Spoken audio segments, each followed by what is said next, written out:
The artist known as Banksy continues to confound and unsettle. Banksy is passionate about art as he is about the greater societal norms. With Banksy, he wants to agitate, he wants to hit and run. His work, his paintings, his prints are a kind of agitprop.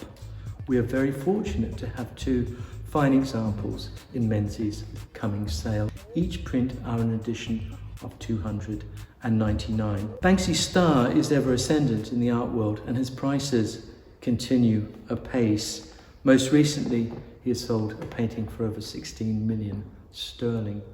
The highest price achieved for Banksy at auction for a print, a screen print, was for Girl with Balloon, which exceeded £1 million sterling, and that was in 2021.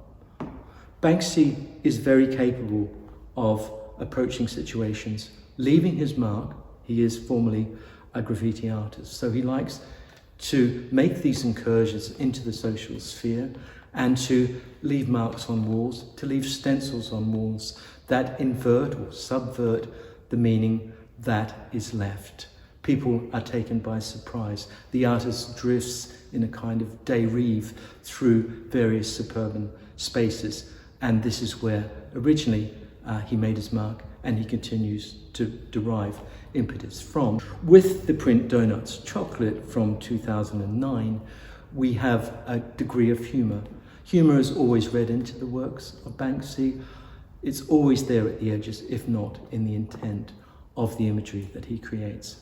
In Donuts Chocolate, we see a donut van being sent in convoy through a city street, and there to protect, there to ward off any intrusions from passers-by or those who may be in need of chocolate donuts. It is to say, humour is serious, and of course, in all seriousness, there is always the opportunity of creating humour. He's a satirist, but also a moralist.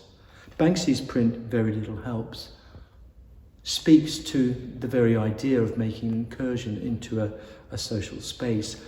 There is a stencil which sat on the wall in Essex Road in North London of this very print, Very Little Helps. In Very Little Helps, we see two children standing to attention to, lest forget, the moment of the third child raising the flag, in this case a Tesco plastic bag, to the top of the pole. It is an image which is redolent with a number of meanings. One, of course, is to do with consumerism. One is to do with the food chain. One is to do with how large corporations and supermarkets control prices and supply. It is an image that has resonance. Banksy is on the money, as always, as a moralist, a satirist, and an artist who is willing to put his convictions to the forefront of his practice.